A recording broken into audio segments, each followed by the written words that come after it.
Hi everybody, it's Mark Messier, and you're listening to Blue Shirt Underground Show, the #1 Rangers podcast. Make sure you tune in and find out all the latest news. Let's go Rangers!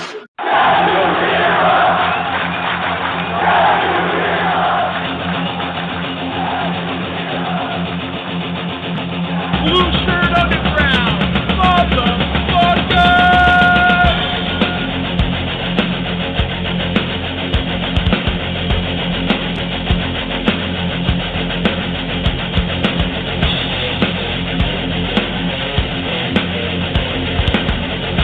Can't BS a Ranger fan.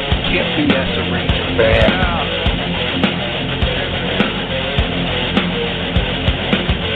This is an unlawful gathering. This is an unlawful gathering. The truth is out there. The truth is out there. This is the underground. This is new media. This is the underground. This is new media. Ranger fans, report to the critical thinking hangar. Ranger fans, report to the critical thinking hangar. And now here is the starting lineup for the New York Rangers. And now here is the starting lineup for the New York Rangers. This is New York Rangers hockey. This is New York Rangers hockey. This is New York Rangers hockey. This is New York Rangers hockey. This is New York Rangers hockey. This is New York Rangers hockey. This is New York Rangers hockey. This is New York Rangers hockey. This is New York Rangers hockey. Good evening, everybody, and welcome to the Blue Shirt Underground Show. Today is Thursday, April 3rd. My name is Jim, and as always, I am joined by the incomparable, the often imitated, never duplicated Edward Geik. Eddie, good evening, sir. How are you? I'm doing very good. Yep, I'm doing good. I'm doing good. As the wild card teams continue to, I would hardly call this race to the finish line. This is not the tortoise and the hare. This is just the tortoise and the tortoise. Yes, that's correct. That summation is right on point. It is a disgrace to the playoffs instead of a race to the playoffs. I can't believe how bad hockey has gotten. The Rangers cannot be eliminated. This is how bad hockey is. There's always a worse team out there. Right. No matter how hard they try, after what I would call a semi-disastrous road trip that saw them blow a 2-goal lead to the Anaheim Ducks. In another of the, I mean, how many worse losses of the 10. season have they had this year? A dozen, maybe a dozen, like cataclysmic losses that should end the season, and you're still in the playoff. I mean, this is again, I think it's the worst season with a team made up of so-called professionals, not in a rebuild, that I have ever seen. But they keep finding these opponents that are worse. And sometimes they win, sometimes they lose. Right. It's just mediocrity every night. And this is what happens when you have a league that rewards losing. You know, I mean, the fact that, and I know there, you go back and look, there were some seasons, even the 78-79 team that made the historic run to the finals against the Canadians.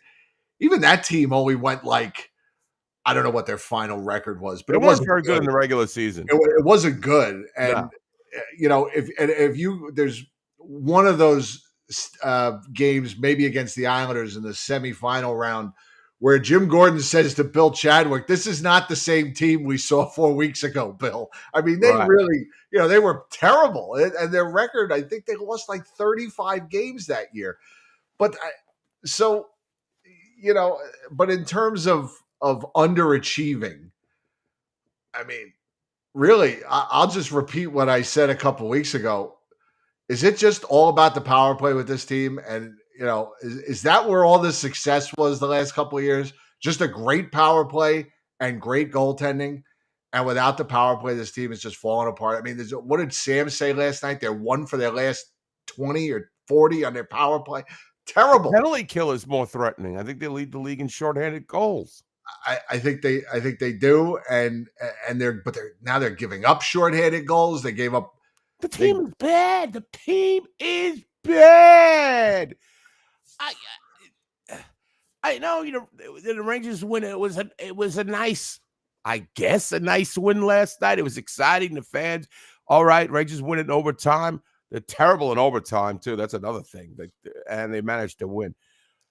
But the thing is, first of all, what last night? What were they? 2-7 going into that overtime last night. 2-7, 3-7, something like right? that. It was something. Usually they're decent. But even in overtime, they've been getting railed. They've been losing points in overtime. I mean, you mentioned the Anaheim game. You mentioned just a lot of games where they just have shit the bed. And it just also the amount of players that have come through this roster this year. I cannot keep up with it. I have to. Who's 65? I'm looking up. I can't keep up with the numbers. I mean, you got Parsonen, you got this Orbell, Pierre Orbell, or whatever this guy's name is, Pierre Orbell. You've got the Gabe Pro got a shot last night, number 94. I mean, they've had a lot of players. Are you counting it up? Yes. Let me think. If you include, including Capo Caco and Jacob Trouba, and then you got to add. I'm looking at the Hockey Reference roster for the season. Mm-hmm. Now this is just the current roster, so you have to add in Trouba, Caco, VZ, and Riley Smith, and then also Louis Domingue, who played a game. I think 31 different players. And no, Rempe's here. Edstrom, is he on this? Did I count? Where is he, please? I got to add Edstrom to this list. Who else? Is there anybody else that they've called up who's actually taken the ice? They called up Anton Bleed, but he didn't play. They called up Matt Robertson like 7 times. He didn't play. Is there anybody I'm forgetting? Maybe the chat room will you got Calvin DeHaan in there? You got Calvin? Is Calvin DeHaan? He's on this list. All right, okay. Jones is on the list. Is there anybody else they traded away that play besides Trouba, Caco, Riley Smith, and Jimmy Vesey? Ryan Lindgren? Oh, Ryan Lindgren. There's another one. Good, Larry. I think we're at 32. 32 different players. That's a lot. That's a lot. I mean, you dressed 18 and 2 goalies. I mean, this is ridiculous.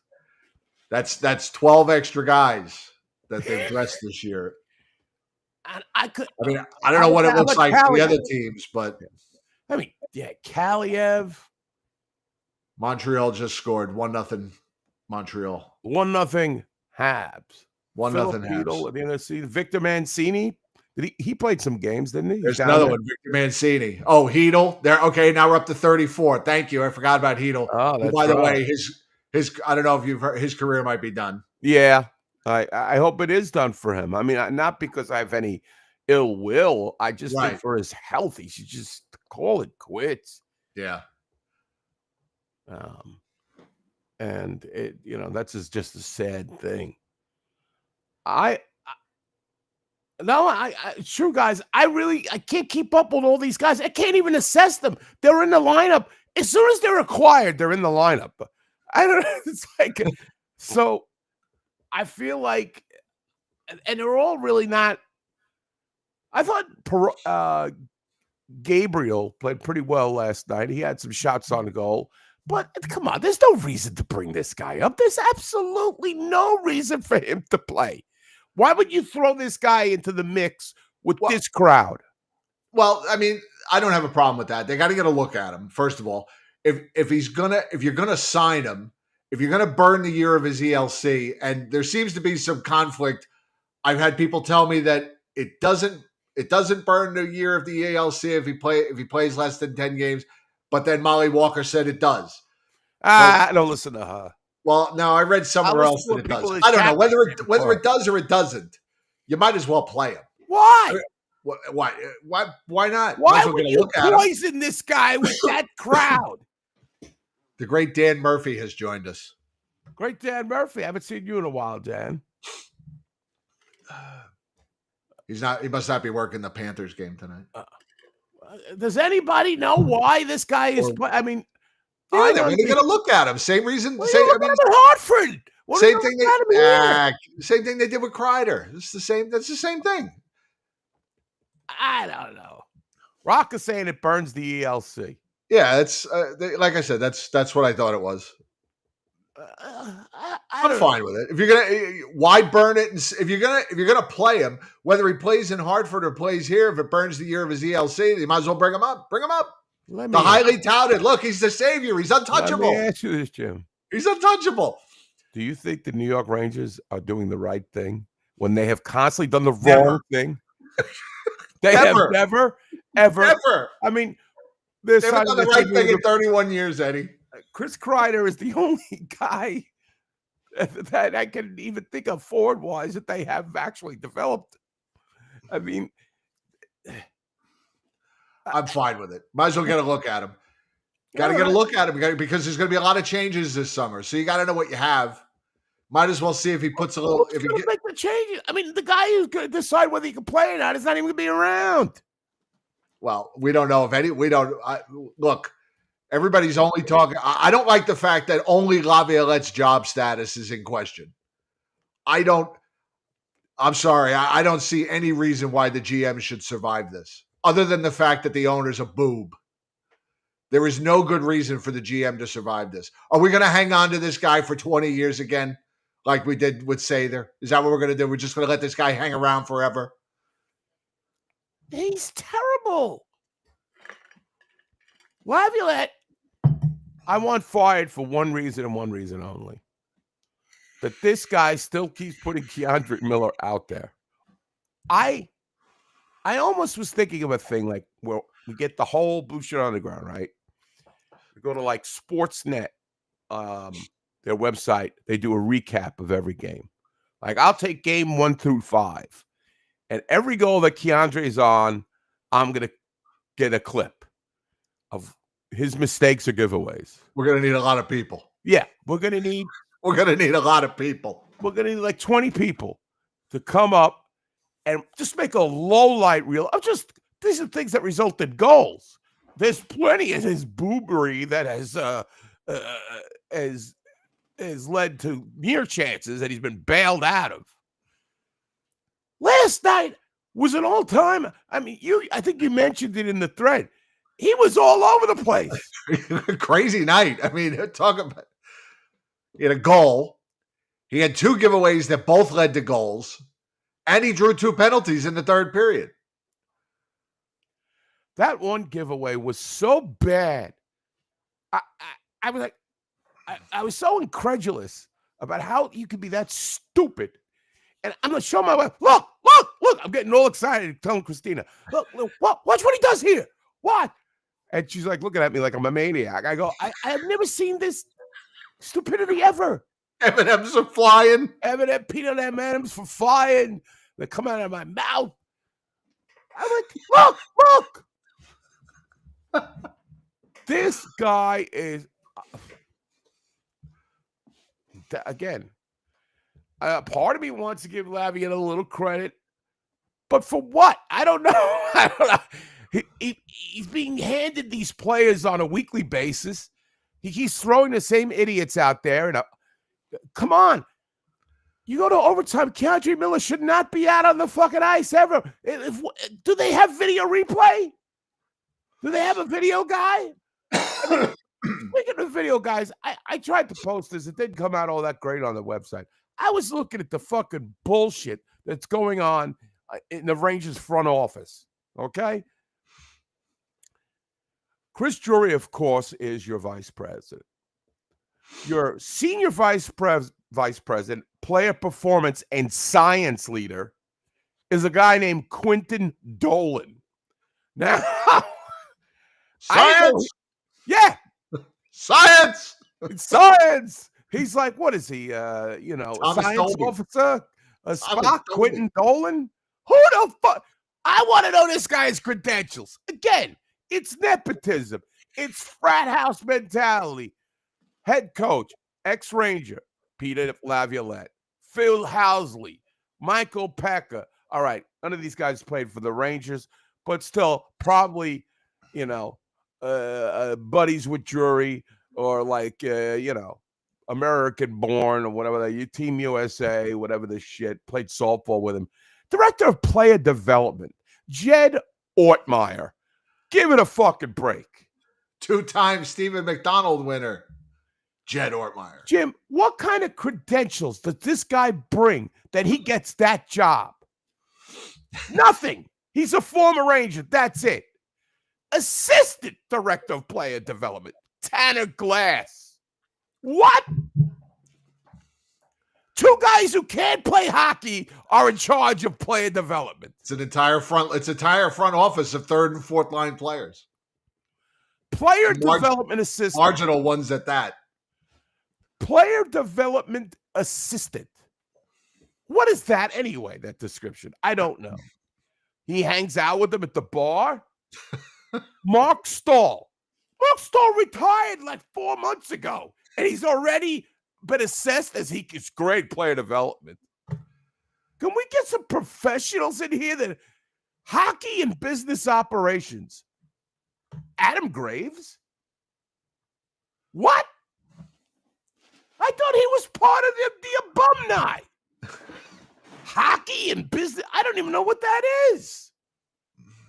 Isn't the GM in charge of hockey and business operations? I don't know. I don't know how much decision making Adam Graves has, but I would trust Adam Graves before I would trust any of the other names you've just mentioned.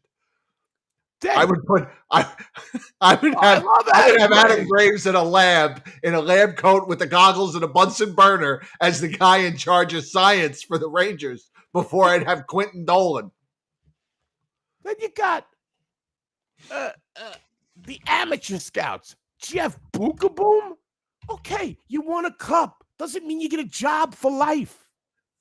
I like Jeff Bookaboom, but now they got like 8 other guys in this position. So maybe it's unfair to pick at one, but it's just littered with fucking ex-Rangers. Professional scout, Steve Eminger. Are you kidding me? I mean, this is just, I don't know every other franchise. Maybe this is common practice. I just know it doesn't work with the New York Rangers. They've got to get people in here that are hockey people. And this is left over from the fucking Sather shit. It's become a fraternity of losers who just the eye is not on winning, it's on giving your friends a job. Dr. Bunsen Honeydew. Dr. Bunsen Honeydew. Stu Pickle, player development coach. I mean, it's just nonsense. I want a guy that's unrecognizable, like Herbie Lipschitz. That's the guy I want in charge of player development. Herbie Lipschitz. Because I know he knows what he's talking about. He wasn't available. Oh, God. It's a systemic problem with the Rangers. Since they've been Satherized, it's give sweetheart deals to your friends. Draft Brock Bookaboom because he's Jeff's son. Make sure he gets one payday so he gets this. It's just all the nonsense. It's the other guy. It's the Ray Bork's son, the Fatherly Juices. It's Ryan Bork. It's there they are. There's Quentin Dolan right there. Quentin Dolan. Is it far-reaching to think that this guy is actually related to James Dolan? Oh, he is. I looked him up. Oh, yeah? Okay. Because I was going to say, on the odds, that what is Quentin Dolan to James?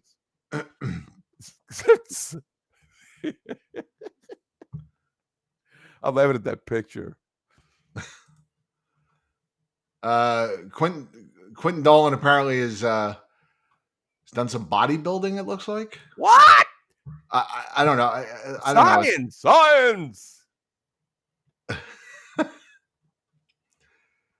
Yeah, it looks just like his father, So he looks like a douche. just younger. Oh, so it's his son. Yeah. Oh, Give yeah. his son a job. What kind of science background does this guy have? Go on LinkedIn. Find out what his entire resume on the MSG website is just jobs he's had with MSG, and they're all jobs that, director of this, director of that, director of the sphere, Again, come on. How can you take it seriously? We take a deep dive into this organization. It's not a great picture. I had to blow it up, but God, I don't know, man. It's how bad things are. We're picking on Quentin Dolan. Never heard of this guy until 10 minutes ago. Quentin Dolan, science officer. Please. Player performance. That's what Spock was. I know, right? This is all highly illogical. Player performance. He should be fired for that title, player performance. They've had more guys stink this year than ever. I mean, Avalanche 2-1 on the Blue Jackets. And still 1-0 in Montreal. All right. Well, I think Columbus, although they did win big the other night, they're fading. Well, I mean, every team in this race, Ottawa, and I mean, Ottawa's pretty much, I mean, they're close to locking up a spot, but they're 5-4-1 in their last 10. The Canadians are 4-3-3 in their last 10. The Rangers are 5-4-1 in their last 10. Columbus is 3-6-1 in their last 10. Detroit is 4-5-1 in their last 10. And we'll get to the Islanders, believe you me. But they're pretty much out of it at this point. But they're 3-4-3 in their last team. This is the wild card nobody wants. Is everybody that afraid of Washington? Even Washington's been sliding. Yes. The hottest team in the Eastern Conference right now is Carolina. And Tampa's been playing well. Tampa and Toronto have been playing well, but not quite as well as Carolina. Again, and last night, it looked like both teams were trying to lose that game. There was so many giveaways in that game by both teams. And the Rangers came out pretty good. They had a lot of shots on net in the first period. And, of course, the first shot or the second shot they take, the other team, it goes in.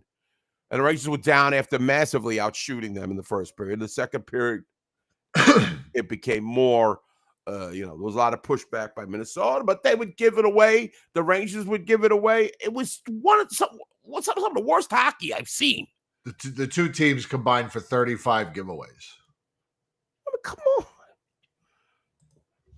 I was glad the fans that paid their $300, went home with a smile. At least the Rangers won.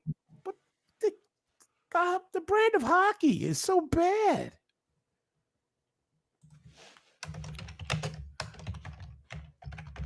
I don't know. It's so hard to root for this team.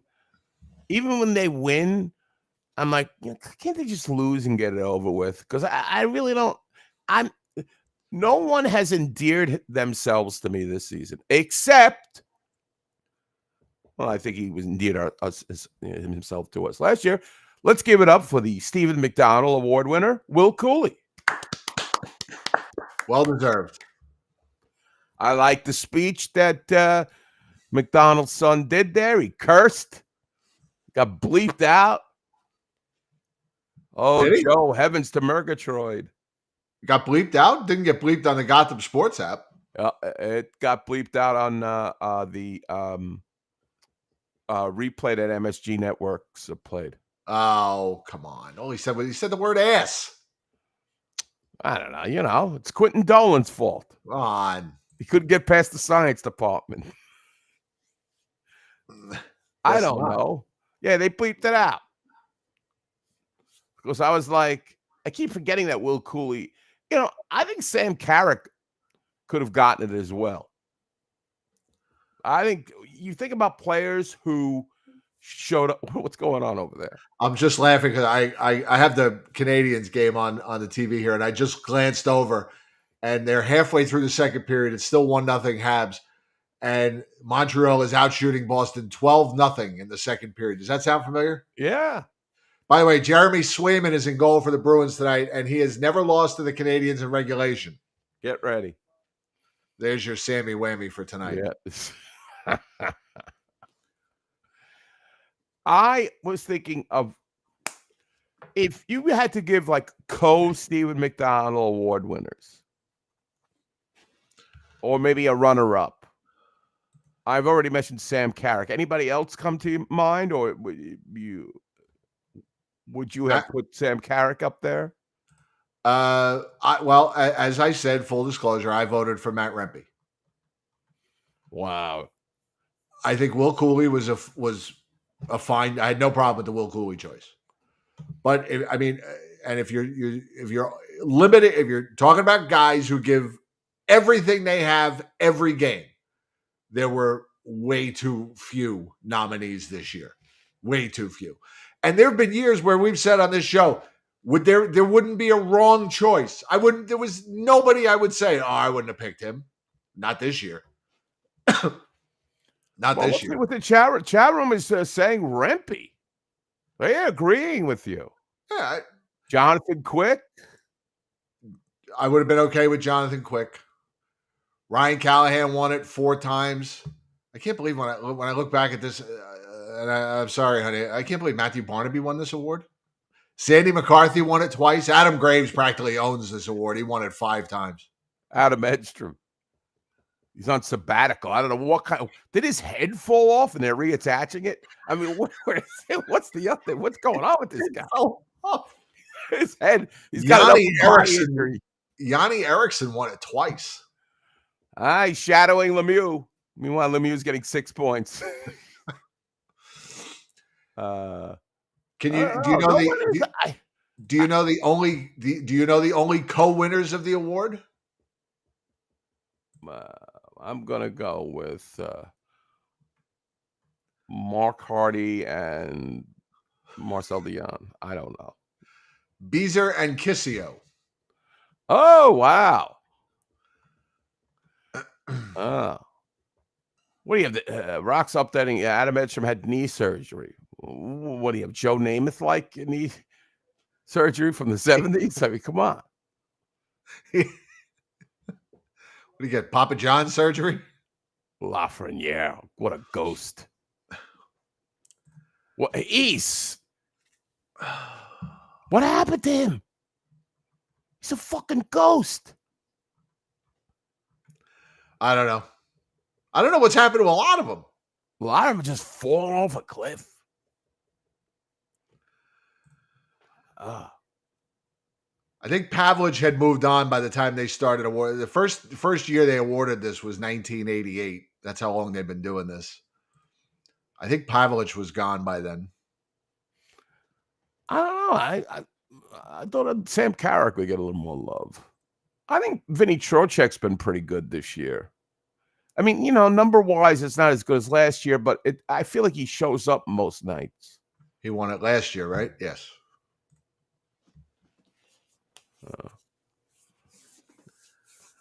It looks like Laffy isn't playing with a hockey stick.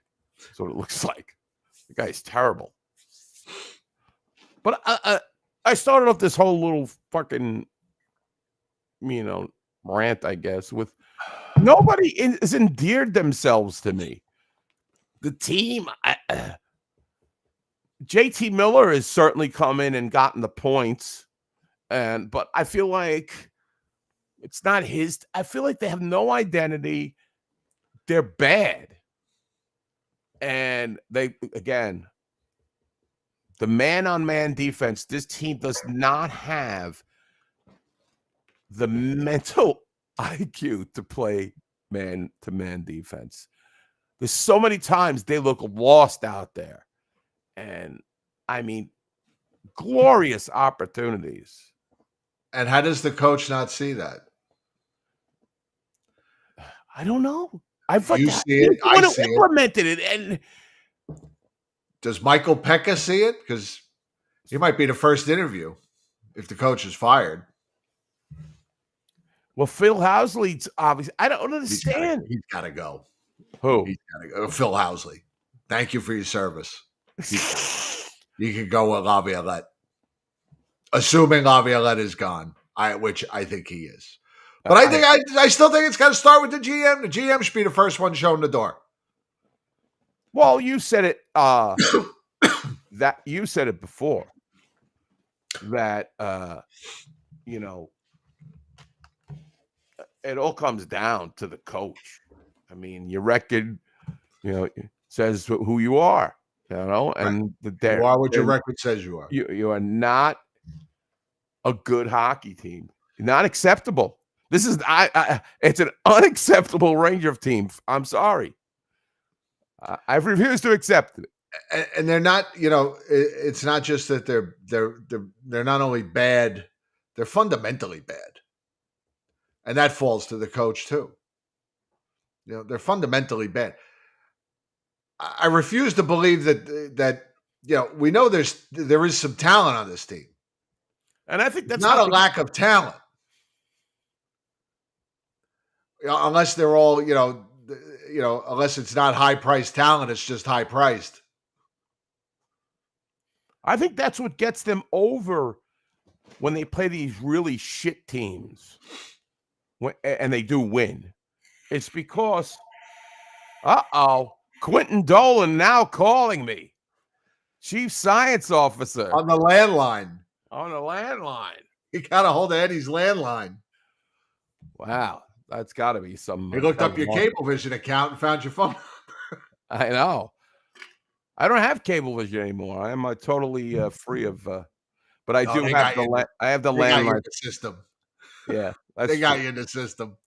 Quentin Dolan has figured it out. Right. I still have the landline for the old people. The old people love the landline, and I never answer my phone, so. That's the only way they can get in touch with me, my cell phone. Anyway, no, I also with Laviolette, there's been no accountability. There's never been a moment where it was like, you know what, this is unacceptable. Keandre Miller, we're going to put in Matt Robertson in your place. Like Pat Robertson. Take Pat Robertson. What was that? He was a 700 club or some shit.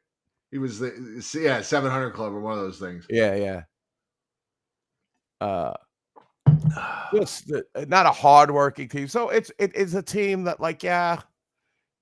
I root for the jersey. I'm really not rooting for the names on the jersey right now. I want the Rangers to make the playoffs just to say they made the playoffs. I don't know. What am I supposed to do? Root against them? I mean, it's just not it's not in my DNA to do that. So, right. And it's not like they could tank, which is so stupid anyway. But if they could tank to get a grab, who cares? They can't develop anybody. If I didn't care what happened, I wouldn't have the Montreal game on right now. Right. And we're all still watching the scoreboards and all that. Still 2-1 in Columbus.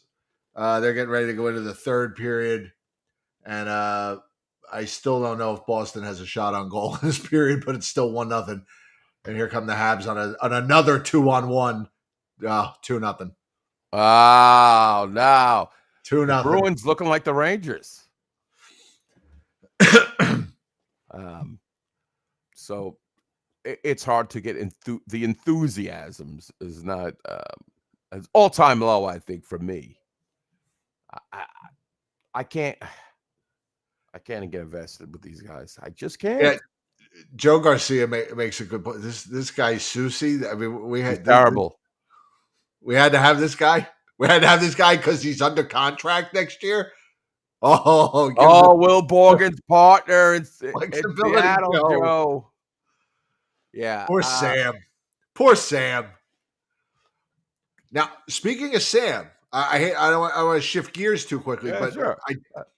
you do know that him and JD are doing the game on TNT. Yes, yes. All right, that's big news. That's exciting. Yes. That's exciting. The What's TNT the game, over-under Sam and JD. on TNT, correct? Yes.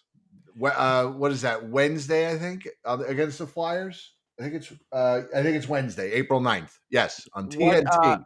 What's the over-under on Big Boy? Sam I like Sam getting a little part-time, making a little pocket change on a little side money there. He needs it. He needs it. He needs some bank. It's a little retirement fund. I like it. He doesn't have the Fox money coming in. He doesn't do Golden Gloves anymore. He doesn't do Bears exhibition games anymore, which was very weird to me, by the way. But so he needs a little side hustle. I agree. So that'll be exciting. And JD will, let Sam talk. Last night I'm screaming at the TV, Joe, shut up, let Sam talk. Just let Sam finish his thought. Just talks right over him. Just doesn't stop. Joe also mentioned it was a great in warm-ups yesterday. The great Matt Zuccarello, who will go down. One of your favorites. One of my favorites. To name a cat after him. Named a cat after him. War number 40. Yep. For Sam Rosen's 40 years of broadcast excellence. And should have just worn number 10. Was giving Sam the jersey after the game and giving him his actual jersey that he wore in the game. Absolutely, he's going to go down as one of the fave Rangers. He'll be in the alumni soon enough. Right. He's so lovable. He might be director of pro scouting. Yes. Science directors right around the corner. Matt Zuccarello might be the mad scientist here someday. Yes, that was really nice, and it's good to see. And I think it's been very. It says a lot about hockey, about what all these teams have done for Sam Rosen. I think it's been pretty cool. He's beloved because he's such a nice guy. It's annoying to us as people from New York and New Jersey and, the East Coast people that he doesn't speak truth to power for most of his career. But he's been a nice guy. And speaking of nice guys, in Connor McDonald's speech, who did he mention? Mentioned Al Trautwig. Al Trautwig yet again. Sam mentioned Al Trautwig. Connor McDonald mentioned Al Trautwig. But the Rangers, as an organization, nothing. He had to die. Well, like I said, he had to die. He had to die to get mentioned. Al got a nice ovation when he mentioned his name, and that was very nice. I feel like honestly, that's my favorite part has become my favorite part of that whole set is hearing Connor McDonald's speech, because he's always, he's one of us. And I said last night, and I've said it before, we've literally watched him grow up. Mm-hmm. I mean, he was a little kid when they first started doing this. Now he's I think he's a sergeant or a lieutenant. He's got gray hair. He's got kids that are, older. He's got a tall wife. Yes, he does have a tall. Yes. Just again, anyway. Sam is doing an appearance in a meet and greet. Yes, in June or July, I think, in Woodbridge, New Jersey. I think it's $75 for an autograph and photo op. You get a Knish with that? Uncle Sammy's Knishes? Is he pushing a new product? Love a side hustle? I should get him to sign the awesome bobblehead that Patty Duke gave me. I got one too. I love this. Where is Woodbridge, New Jersey? Um, What part of New Jersey? Not Central. familiar. Central. How If you far were do you think it would be from my house? from your house, 2 hours ish, Wow. probably. If you go through you go to Staten Island, you go over the Outer Verrazano. Bridge crossing. Oh, And okay, the Outer Bridge. the Outer Bridge crossing brings you right into Woodbridge. Like I'm going to Atlantic City. That's what I take when I go to Atlantic City. Right. And now it's 75. When is this? I might actually go to this. Hold on, I'll look it up. I'll go to I'll go up to Sam and go, Sam. Best of luck. Hang on. It's a Joy and Jelly Ring giveaway at Sam's. My dad loves those jelly rings, by the way.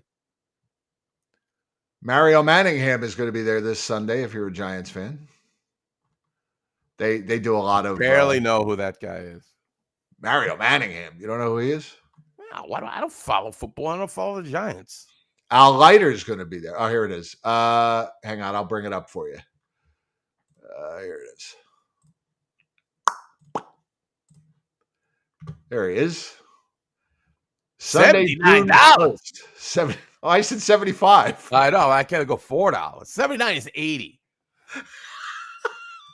With 79, give me with the $79. It's not bad though. You get an autograph and a photo. What good is his autograph? What's the resale value on that? I don't know. I know. I'm sorry. I'm killing them. 5 to 7 p.m. You're gonna get the bums rush if you go to that. You're not gonna come on. Ain't no Knishes either, or those Joy of Jelly rings. That's why you hang out. You wait in the back. You wait to be last. You hang out in the back, and then Well, I guarantee there'd be more people there than the Jesper Fast signing I was at. 3 people. Yeah, see, Patty Duke and my dad, her 2-2 mom, in Columbus.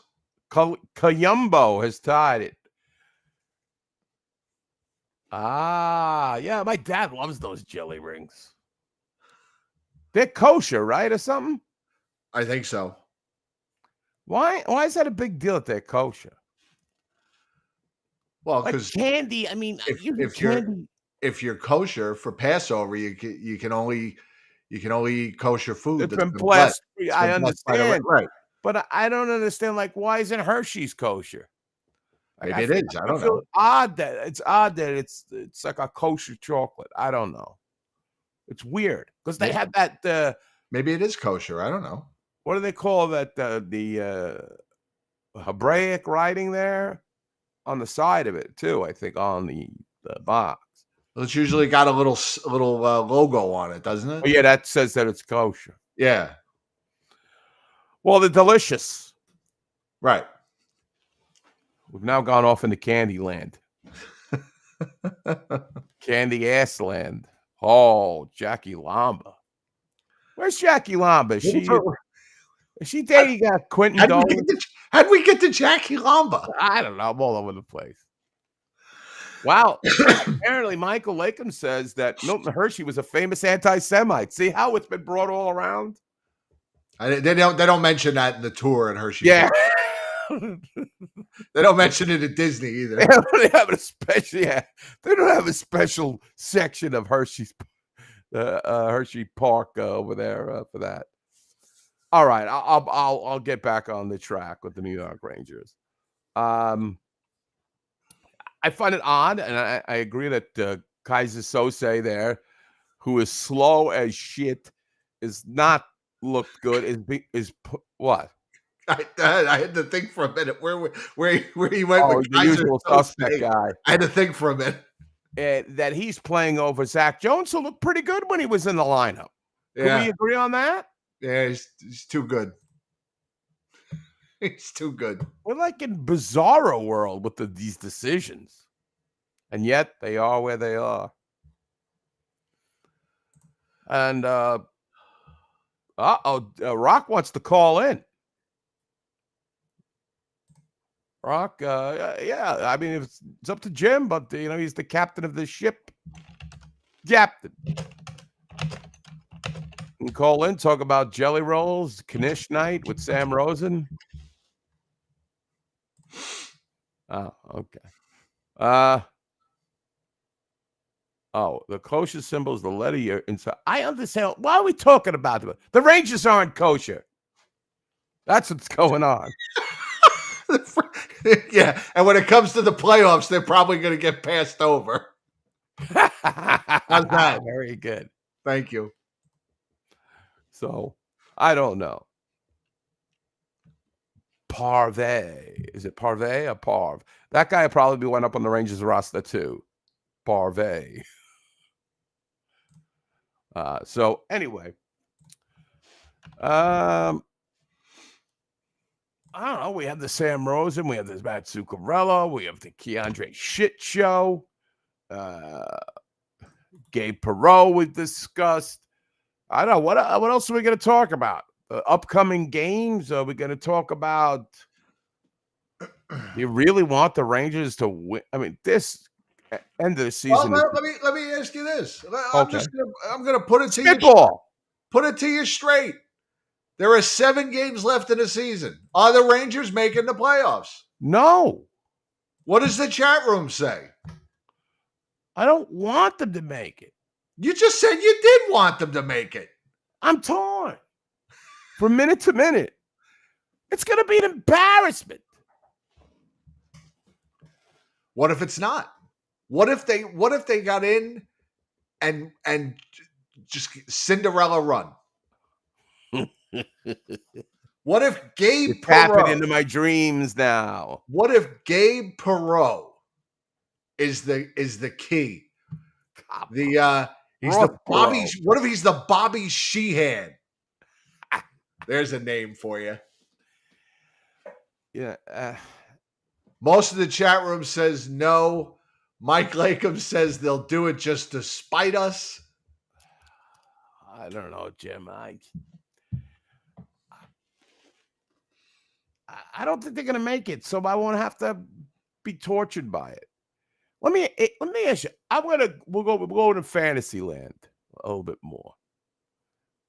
Say the Rangers do make it, and they win the first round. Listen, lesser teams have won a round in hockey. Does that erase the entire shit of the season that they won a round? No. Because they still got to rebuild. If they won 2 rounds, would you be proud of this team? Because that's my barometer. Well, if this is fantasy. This is we're delving into fantasy. Right, absolutely. Honestly, if they got in and won a round, I'd be ecstatic because the expectations have changed and they've played so poorly this year that if they got into the first round and upset the Capitals, fuck yeah, I'd think it was fantastic. Absolutely. You would be proud because my barometer. Would you be proud of the guys? Proud to be a Ranger fan that they knocked the Capitals out? Yes. Absolutely. Absolutely. Again, we're talking pure fantasy here. Absolutely. We all believe that they're not going to make the playoffs pretty much.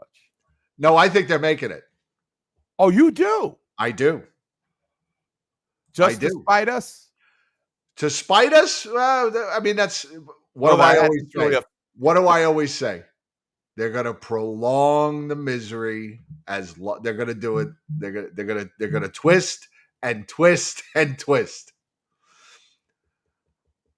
I mean, that's the Ranger way. Some people are saying even if they win 2 rounds, they won't be proud of the team. Yeah. I think you're right. I think if they you feel how you feel. If you don't want them to make the playoffs, that's fine. If you want them to make the playoffs, that's fine. If you wouldn't be happy if they won a round, that's fine. If you're still cup or bust, that's fine. Entitled to your opinion.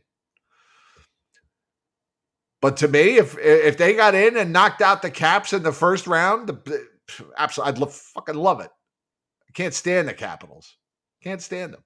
I would love to see the Rangers be the ones that end their season with that coach looking to review every fucking goal and looking for offsides a half hour later. Come on. Who wouldn't want to wipe that smug look off his face? You could tell me you wouldn't get some satisfaction from that? That's crazy. I'm sorry.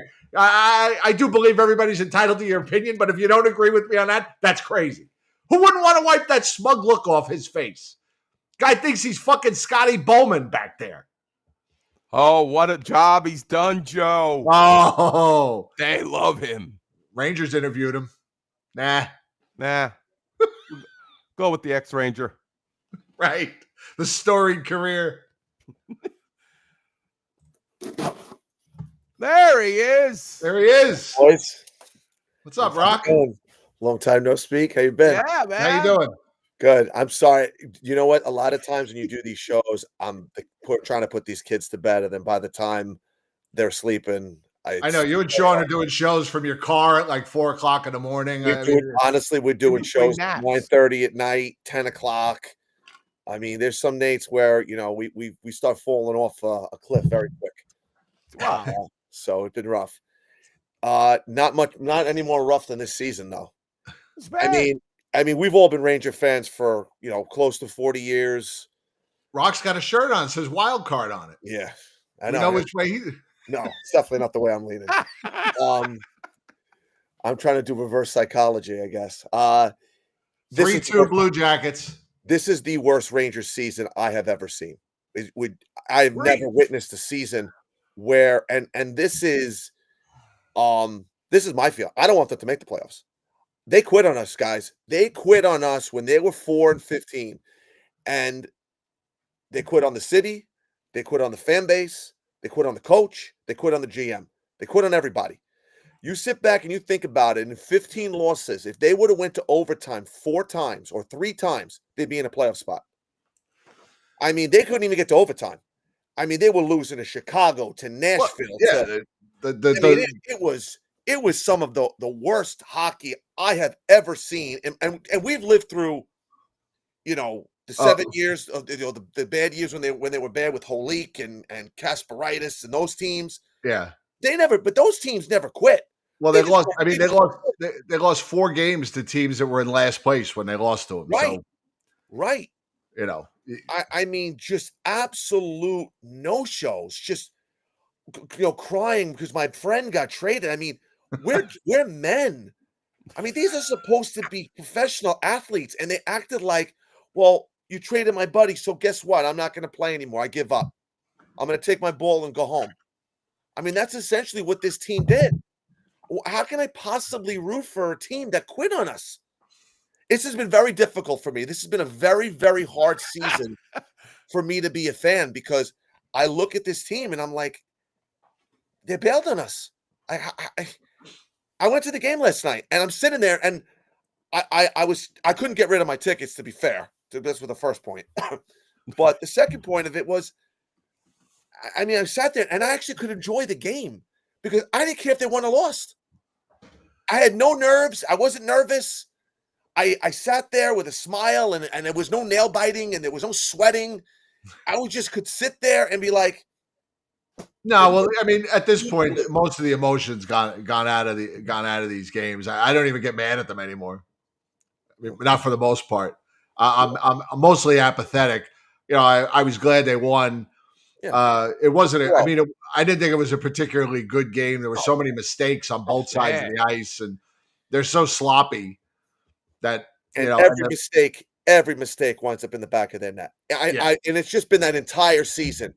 Every miscue, puck giveaway, a defensive zone miscue, coverage, turnover in the neutral zone. It just winds up in the back of their net every single time. It's incredible. And then you have people pointing at Igor. And listen, he's had his moments where he needed him to make a save. The Brady Tkachuk game, you needed him to make a save, and he didn't. But he is the last person on my mind that has quit on this team. He's also, how many games did he save them, him and Quick, this season? Right. How many less points would they have if they didn't have those two guys. If Mike Dunham or Jason Muzzatti or go down the list of goaltenders that this team has had in the past were in net, they wouldn't have a chance. They wouldn't have a dream. If they had the Flyers goaltending or some of these other bad teams, they wouldn't have a chance in hell of winning any of these games. So to me, the goaltending is not even an issue. Well, I mean, and that power play goal they gave up last night to I think it was Nyquist. There's two guys alone in the front of the net. How do you let that happen? There's two guys all alone in front of the net. I mean, what's Igor going to do? Everybody's heading up ice, and Keandre Miller's got no stick in his hand. You're killing a penalty. Where are you going? Right. Where's the? I mean, 2-1-0 in front of the net. You're killing a penalty. Where is the team? I know they're better shorthanded than anything else, but right, you're killing a penalty. Where is everyone going? But I mean, when you're in a 5-on-4, you're supposed to be in a diamond structure. So by rule, there should be a guy in front of the net in the diamond, right? There was nobody there. There's two guys all alone in front of Igor. This coach is going to pay the price. But even though I said it, we've all said it. This was a roster problem, not a coach problem. They fired David Quinn when 7 guys had career years under him. They fired Gallant off of 2 100-point seasons. They're now going to most likely fire Laviolette off of a President's Trophy Eastern Conference final. So at what point do you say, you know what? It might not be the coach. It's the core of this team. Well, yeah, and especially from everything we read, this was the type of coach that these players asked for after the second year at Gallant. Yeah, this was the coach they wanted. They wanted a coach with structure. They wanted a coach that would challenge them, that would practice them hard. And hug them after the games in the locker room, essentially. Right. So they got the coach they wanted, and I don't know what the hell's gone wrong. They quit. But, last year it was all hugs. Everybody, I don't know. But was it all just about the power play? When the power play went bad, the team went bad? I mean, is it all just been a power play mirage for 3 years, 4 years? Have they been a good 5-on-5 team ever in the last 5 years? Not particularly, no. No, I mean, they've been awful 5-on-5. They've had the worst 5-on-5 metrics in the entire league. They've in the bottom half of the league in 5-on-5 metrics, if I'm correct. They might be even better this year because they're not scoring on the power play. So they might actually be better on 5-on-5, and now the power play shit the bed. And it's no coincidence that the power play started going dry when Susan Benajed stopped scoring. I mean, that's part of it. Again, Trocheck's coming off a great year on the heels of a Panarin great year, and him and Lafreniere both had career seasons on the heel of Panarin having an historic season. So right. What was it? Was it those two guys, or was it Panarin who just was all world last year? Right. And I said it, Lafreniere got that contract and he completely fell off a cliff. And again, I don't know what it is. He just does. I watched Jim. And Eddie, I was at the game last night. I did not notice him other than him falling down on the Perot pass to him. Perot pass. That is the only time I've noticed him in that entire game. He's a ghost. Complete ghost. That pass was partially deflected. It was deflected. I rewatched it. I'm not blaming him for falling. I'm just saying it's the only time I noticed. Yeah. Well, I know why you're not nervous or going to the games. Well, we're not emotionally invested in this team. No. Well, even if they got in the playoffs, they don't have a chance in hell of winning a championship. They don't have a chance in hell. I mean, every time you turn the corner, you thought they turned the corner. You think they turned the corner. Then they go out and play Pittsburgh with no Malkin and no Crosby and a complete no-show. I mean, how do you do that? How do you do that? You're fighting for your playoff lives, and you go out against a shit Pittsburgh team and completely don't show up? Yeah. You got Ricard Raquel shoving it up your ass? I just can't with this team anymore. I just had enough. And the Buffalo law, what was that? 8-1. That lost to Buffalo. Well, they lost to Buffalo twice by 6 goals. 6+ goals. And they gave up 5 goals in the first period. Which had happened since like 78. Have you two gentlemen ever seen a game where they gave up 5 goals in the first period? Can you think of a game? Didn't you look this one up? Yeah, we did. It was like we talked about it. What was it? We looked at Islander games, right? Yeah, it was specifically. Was it in the 80s? before. I think Yeah. Kenny 70s? Albert, like 78, Something around like there. that. Yeah. That's. I mean, most of us have never seen. I mean, like again, No, this. I don't even remember. I've never seen a season like this, let alone a game like that. No, there has been basically. Think about the shots on goal, the lack of shots on goal. 5 shots through 2 periods, stuff like this. This is unfathomable. I mean, we've all played competitive sports. They don't want to compete. No. And, I think they weren't kind of like Rock said, they weren't an operation shutdown. Right. They didn't like that their friends got traded, and they were just like, fuck this. We're not going to put in any effort. And sometimes they still don't play. When they win, they don't play well. Guys, look at the Vancouver game. What did they have? 12 shots on goal? Yeah. That's a shit and team. they scored 4 goals, 5 goals. I mean, 4 times, in a regular game against a good goaltender, you're not winning that game. No. And Vancouver was all over them in that game. So how many games have they gotten lucky and won? And if you think if they weren't bailed out by their goaltending or on the reverse end, crap goaltending, because they've definitely exploited crap goaltending this year. They had that's one thing they've definitely done. But it's been what do you think? Now that I have you here, Rock, right. We have you here, Rock. What do you think about the mediocrity, especially in this conference? Is this something you think might have been done intentionally, or is this what the league wants? Because there's a lot of bad teams out here. I think also the cap not going up for so long. I think it's just made a lot of parity. I mean, there's a lot of parity. I mean, everybody's in the same situation. I mean, that's just my opinion. I don't know. I mean, the whole Eastern Conference is bad. I mean, where did Washington came out of nowhere? Let's be honest. I mean, no one picked Washington to be where they are, and they may fall off, in the first or second round anyway. After Oregon breaks this record, the bubble might pop on them. And then I don't think Carolina's really that great. I don't think the Devils are really that great. I mean, Toronto, Tampa, and Florida, they're all, they're better, but they're not. I mean, they're really the talents in the West.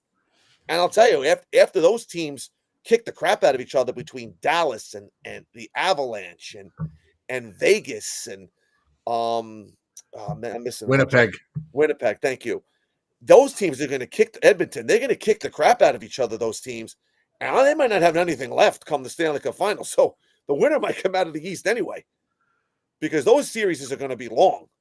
But to answer your question, I really don't know. I mean, if you really sit back and think about it, Buffalo, the Flyers, Ottawa, Detroit, they've all been bad for a while.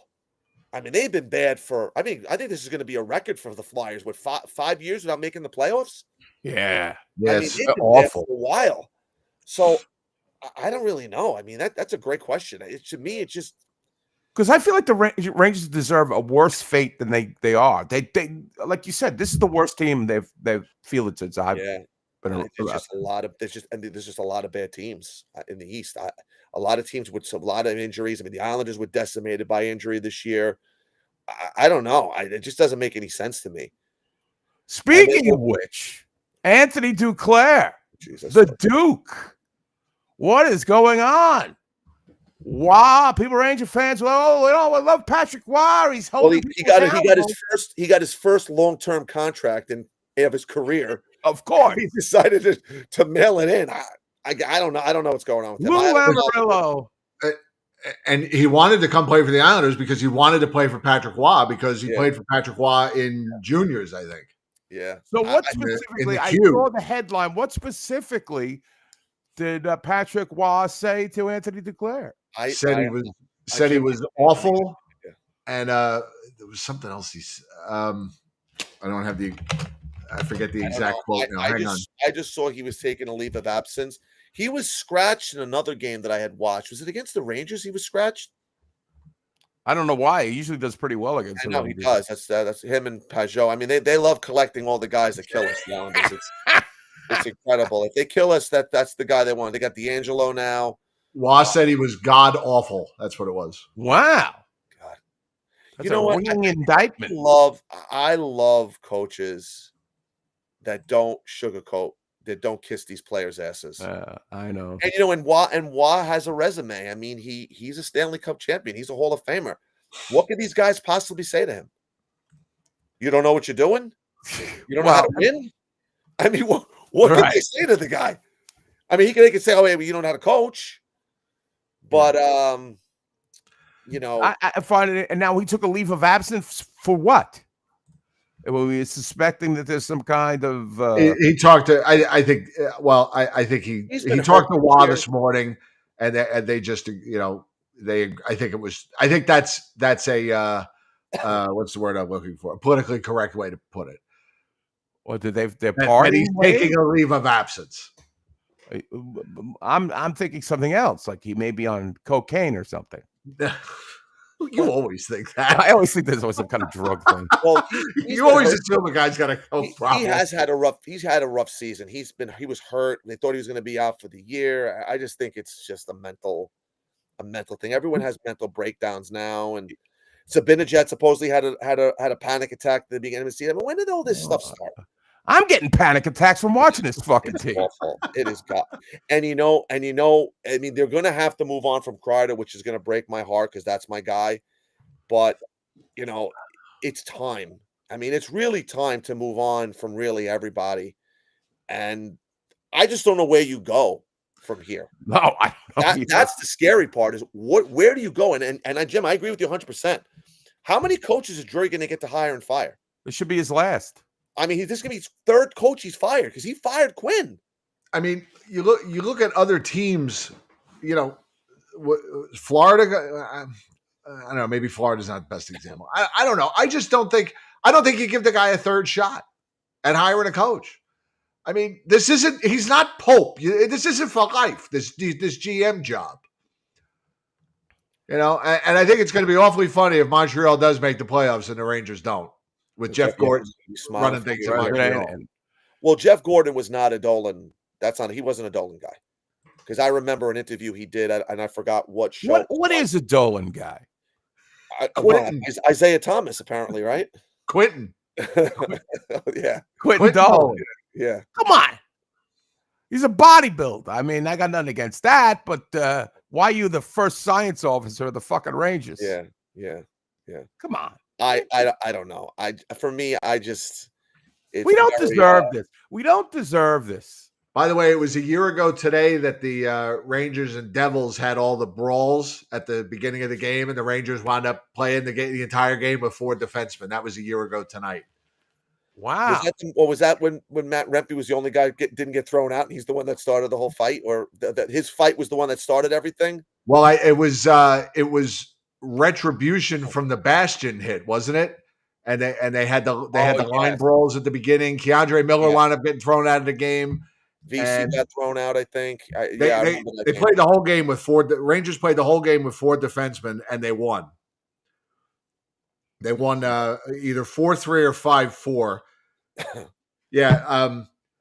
Curtis McDermott, Barclay Goodrow, Chris Tierney, Kevin Ball, John Marino, Curtis Lazar, Jimmy Vesey, Jacob Trouba, Keandre Miller, and Rempe all got 5 minutes for fighting 2 seconds into the game.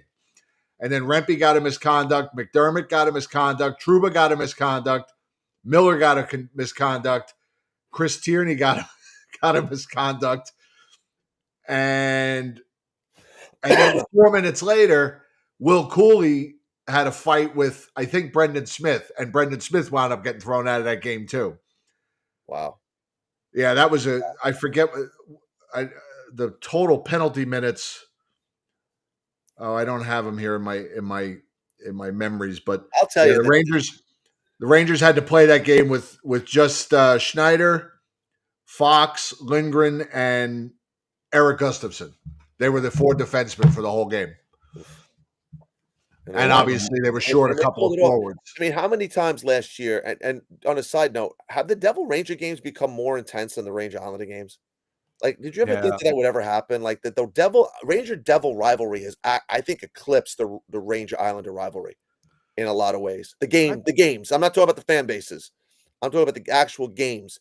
Yeah. They're not as heated as they used to be. No, I think because I think the fact that the Rock Rangers Dog and on the line. Islanders haven't met in the playoffs since '94, Right. and I think that's taken something away from Yeah, it. that's a good. You Yeah, know, that's a good point. the Rangers and Devils met again in '97, right? I think in the in '97, Well, they Graves met. Yeah, Graves Graves. scored in overtime and knocked them out, and then they met with Yager when Yager got Yeah, hurt, the year after the lockout. and then Adam Henrique, and then Well, just they met after that too with Drury. When Drury and Yager were on the team, they met. I think 2 years later with Shanahan and they beat them in 5. Rangers That beat the season. Devils in Yeah, 5, right? correct. And then the Devils beat And then them Gallant's first year, right? Yes. yeah, Gallant's second year. That's what got him Second year, excuse booted. me, second year. That's what got him booted. That's right. Okay, I Yeah. got my years. I Yeah, got my years flip that's flopped. yeah, no, that's a So, great point. I didn't even I didn't even think of that part. I That's mean, part of it. also I I mean, think other than the Stadium Series game, Right. Rangers and Islanders really haven't played very many big games Meaningful games. Yeah. where it's meaningful to both teams, where it really means something to both teams. Yeah. I mean, the Islanders, except for a couple of years, they haven't been very good for 25 years. Not really. No. Well, they had those Yeah. 2 runs. They had those Habs 2 scored runs. again at 3-0. the They had Trot, 2 runs to the Barry Eastern Conference Trotz. Finals, though. Yeah. With Trotz, like you said. Avalanche have taken a 4-3 lead. They've come back with 2 quick goals. Wow. So they lead the Blue Jackets 4-3. The Coats. Yeah. Also, I think you talk about the rivalry. The fan base. I mean, the fan bases have changed. Like the Islander fan base, it skews younger. A lot of the guys from the heydays, like around my age, they don't follow hockey anymore. Right. They were just into the Islanders. They're really not invested in the hatred, other than the focus the Rangers get over them. I mean, that's their only thing. Where the Devils, like you guys said, they played some big games. They've played some memorable the Stadium Series, which I actually found out. I actually found the program to that one, the one where I got pneumonia. Yeah. Wow. Yeah, Those nights were cold. yeah, it was like 4 It degrees, was 14 freezing there, degrees. Something like that. especially the night game against the Islanders. That was really cold. Yeah, Um, that was brutal. And although it was a Devils home game for the day game, Mhm. their fans were, I'd say, they weren't casual, they weren't pedestrian, they were giving a shit, and I think they're a little bit more. I think it's New Jersey just is more of a, I don't know, they're more enthusiastic than these. Well, we both live on Long Island. Like you guys said, I think it just has to do with their competitiveness. They have not been competitive in 40 years. I mean, for the most part. Yeah. I just think not meeting them in the playoffs has kind of dulled the rivalry a little bit. Yeah, I think that definitely is the key. So, And the Rangers, for the most part, have been somewhat successful the last 20 years. A couple of a finals run, a couple of Eastern Conference Finals runs, and it just, the Islanders just have been, near the bottom, whereas the Devils, most years the Devils have been pretty good. They had a few down years, but. And a lot of it's generational. A lot of Ranger fans, maybe that grew up in New Jersey, they had kids who became Devils fans. That happens. yeah, it's true too. Good point. Or there's some people who have fathers who turned into Devils fans. Oh no! Yeah. How dare he? So I always used to say Devils fans were just Ranger fans who couldn't get tickets. It's true. Well, let me ask you. You were at the Garden last night. Yeah. What's the vibe down there? Are the people like still hoodwinked into thinking that the team is going to make the playoffs and they're not bad? Hoodwinked. It's funny. The Garden has changed so much because of the pricing now, and it's funny because my buddy and I were talking about this on the train ride home. How you used to go to the games, and I used to go to 30, 35 games a year, and you knew everybody in the section, and you knew the guy next to you, knew the guy behind you. You talked, how's the family? It's not like that anymore. It's always different people. It's always tourists. There's always people from different countries, from all over who are just kind of there for the night. It's kind of hard to gauge, the audience from that perspective, but they were loud. They scored. It was a good, a good crowd for a game that was a very easy ticket to get for the most part. I thought it was a really good crowd. I don't know. Speaking of tickets, real quick, I took a look at the secondary market for Monday night against Tampa. Oh yeah, And there are a lot of tickets available for less than $100, which I haven't seen in a while. yeah. Now That game, the Flyer game's going to be like that. The Flyer game I wouldn't want to go to. I want to watch that on TV because I want to enjoy JD. Honestly, and Sam. it's the only reason to watch some of these last few games. But I also looked at at April. I think it's the 17th, which is the last game of the season. Those tickets are through the roof. But that's Sam's last game. That's Blue Shirts Off Our Back night. So, Jesus. Okay, I'm good. Yeah, like who do you want? Whose jersey do you want off this? Yeah, team? I mean, and they don't even do. Hey, you know what? I'd still take it. I'll take a jersey. You want to bring me down on the ice and want to announce my name and give me a game orange? I'll take it. I'll take that. Those jerseys aren't cheap. They have a whole procedure now for that, where you have they don't have to do it like they nominated. You have to be nominated by somebody. Get the fuck out of here. If you were, a person in the community, or blah blah blah blah blah blah. Yeah. And I'm like, Quentin Dolan wins one. I mean, how about giving it to the season? Some of the season ticket holders that spend thousands of dollars who sit up in the nosebleeds that don't sit, at ice level. That's right. I mean, I get in arguments with my season. I have a new season ticket rep every year because, I mean, it's a 21-year-old fresh or 23-year-old fresh out of college in an entry-level position. Excuse me. It's a new season ticket rep every year. I've never been. So there's no relationship. Nothing. No. Excuse me. It's terrible. It's they don't pander to us at all because they don't need us. They don't care. Until the next lockout or the next 7 years when they don't make the playoffs, and then they'll be begging us to come back. It's a shame. It really is a shame what they did to that place and the fan base. And now they're talking about knocking it down again. They're talking about moving it across the street. They've been talking about that for years, right? Who planned this? That they were going to they didn't see the foresight that this was going to happen. They wanted to do this. 5-3 Avalanche. Yeah, they're done. The Blue Jackets, listen, I give them a lot of credit. They've put on a lot of adversity this year, but that team plays hard every single night. They work hard. You got to give that team credit, and with really very little talent. Well, they were able to score a lot of goals for a long time, and they've gotten effort. They've gotten scoring from a lot of different players. And they did a lot of it without Sean Monahan, who got hurt. Laine's been in and out of the lineup this year. I mean, obviously, we know the whole situation with Goodrow. I mean, they could have mailed it in this year too. They didn't sit back and cry. No, woe is me. That's what really was the burr in my saddle this year, was that the Rangers quit. You started the whole thing off by saying they quit on us. And that's what they did. And that's why I'm not emotionally invested in this team. I don't particularly like anybody. And it's hard to do that. It's hard to turn off that emotion. Like I said, I would never put a physical bet against the Rangers to lose. Never. Right. But I'm not going to sit here and say I'm going to be crying if they lose the next 5 out of the next 7 games, or however many games they have left, and they don't make the playoffs. I'm not going to be upset about it. It's just I just can't. I don't know how to feel anymore. It's just terrible. Yeah. And what worries me even more though than this season is what's to come. What's next?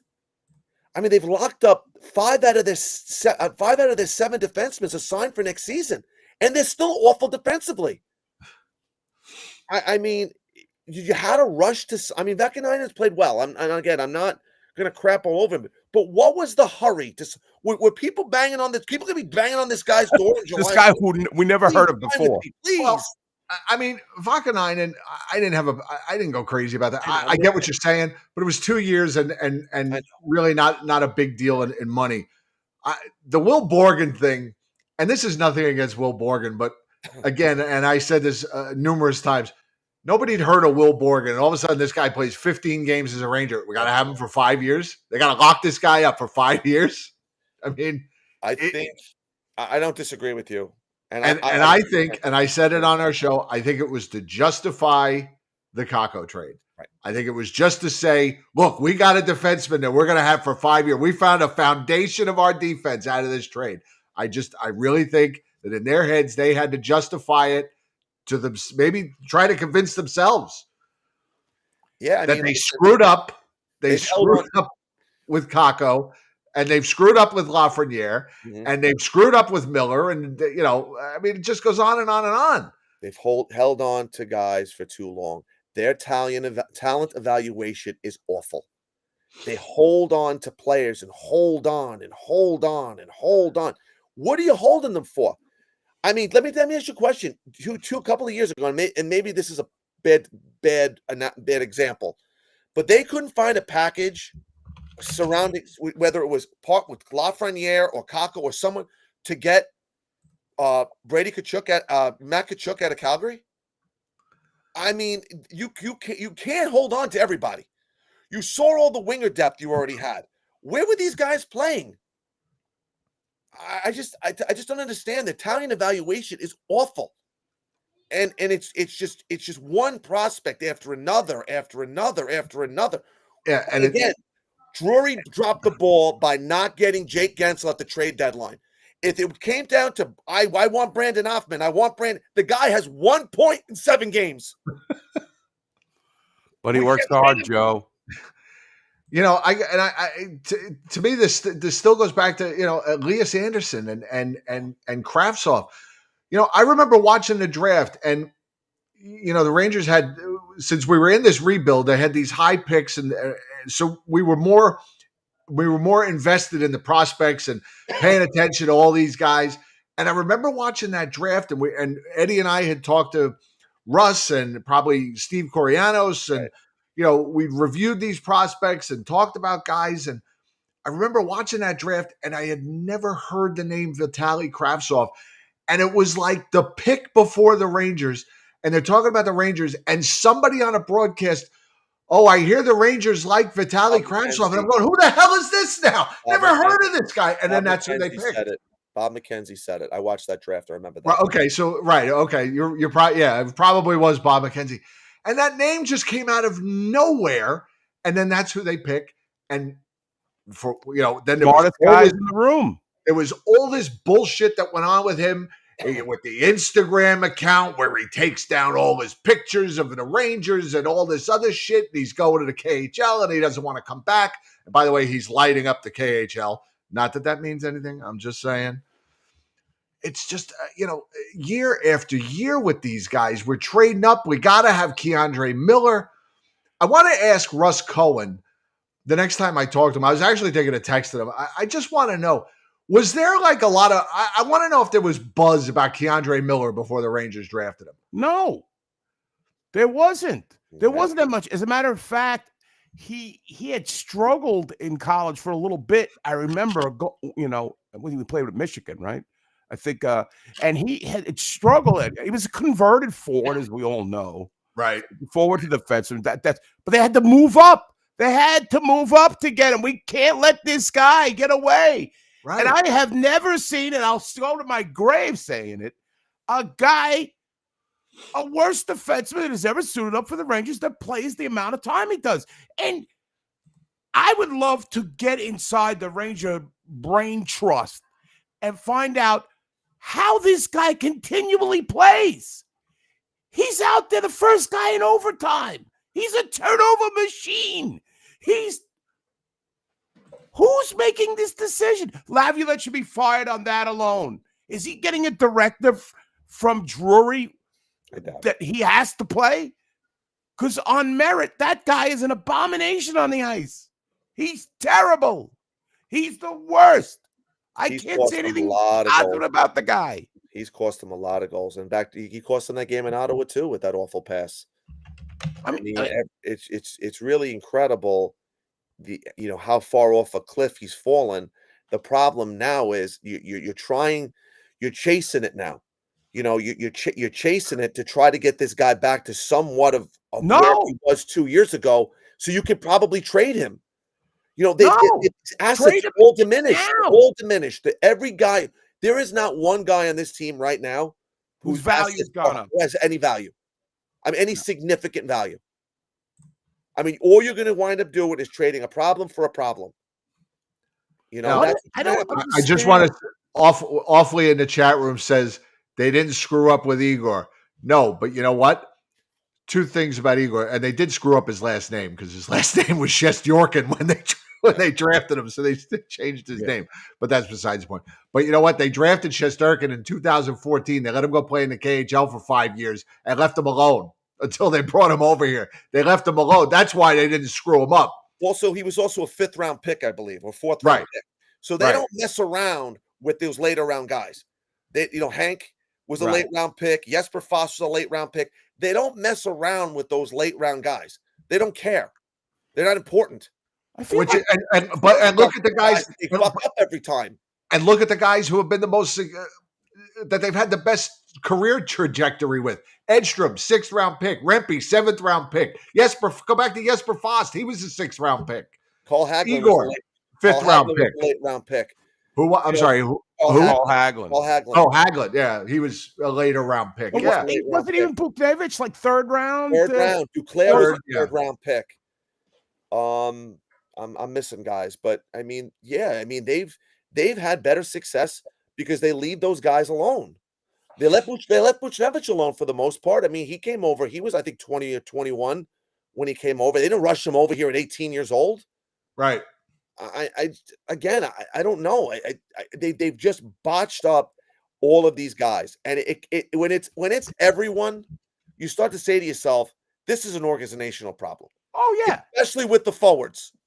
And I said this the other night, and Jim, you mentioned this before. Chris Kreider is going to go down, if he's probably not catching Rattel, as the 3rd highest goal scorer in Rangers history. He's not a Hall of Famer, and he's not an all-time great player. Is he an all-time great Ranger? Yes. Yes. He's not. The bar is so You're low. the 3rd highest goal scorer in Ranger history.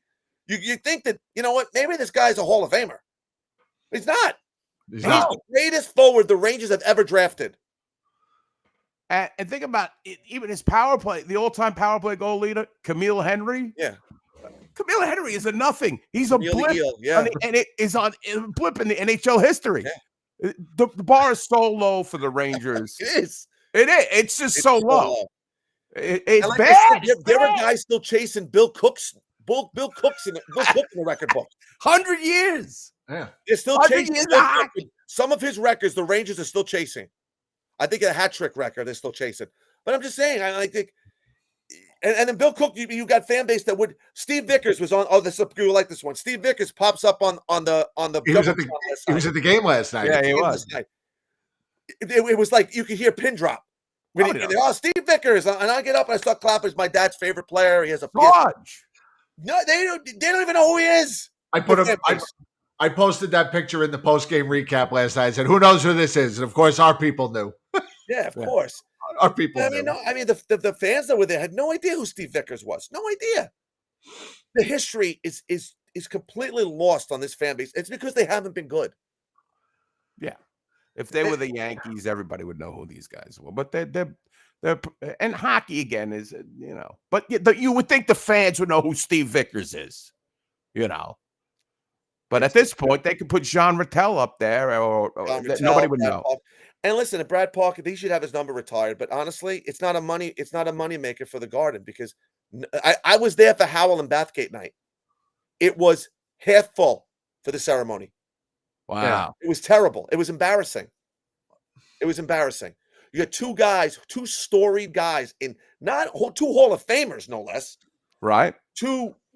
Harry Howell won a Norris Trophy during the Bobby Orr. He was the only guy who broke up the Bobby Orr. Howell has the most games played as a Ranger.